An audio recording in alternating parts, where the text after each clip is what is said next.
Welcome back, Radventurers. You're still alive. You've made it past the archery range, but Bear Creek still has another legend before we reach the lake. A legend that's not about people at all, but about, something older. Something that still prowls these woods when the sun dips too low. Long before Morrison was founded, before miners and settlers, the Ute people told stories of a massive black bear that roamed these foothills. It was said to be the guardian of the valley, strong enough to crush a man with one swipe, but very, very protective of the land.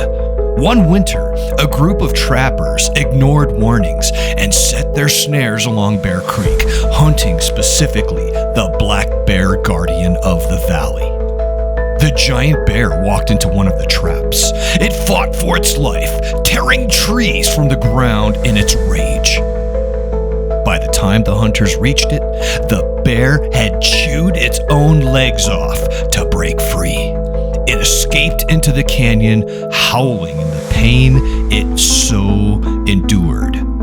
You could hear the howls for miles. And from that point on, it was never seen alive again. But that wasn't the end.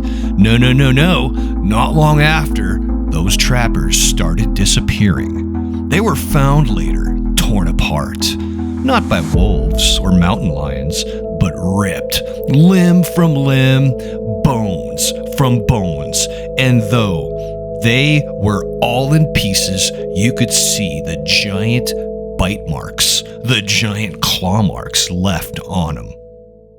The Ute people said the guardian had returned, now a spirit, the ghost bear of Bear Creek. A massive, white-shadowed beast that hunts anyone who disrespects the land. Even today, hikers and campers talk about hearing heavy footsteps along these paths.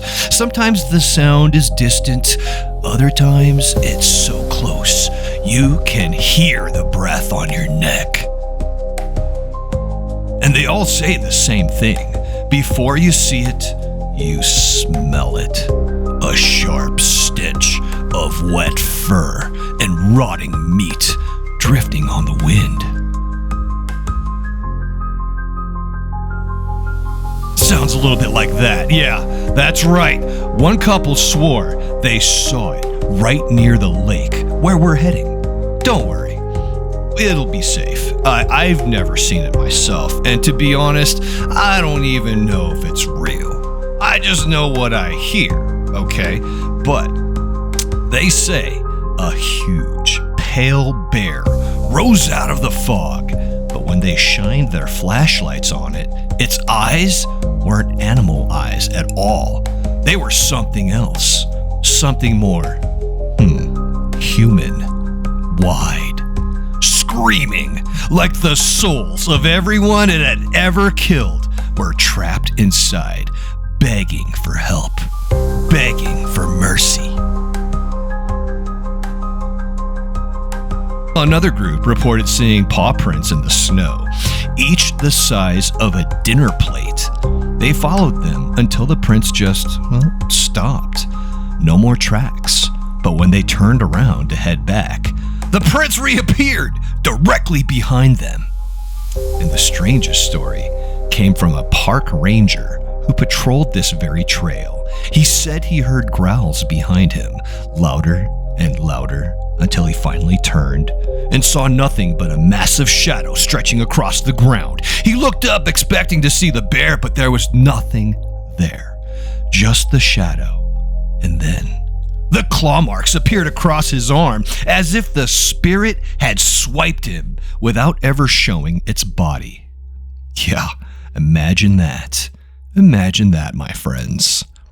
Well, here we go. It's gonna get interesting in this part of the story because some say the ghost bear isn't hunting people at random.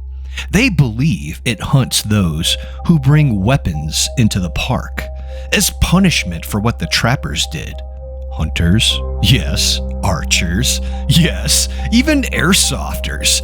So if you think you're safe just because we're on e-bikes, maybe think again, because the bear doesn't just follow weapons, it follows fear.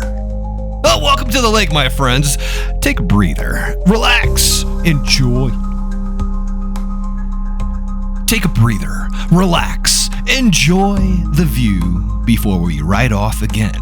Don't wander too far because, well, I don't want to lose anybody to a giant white bear.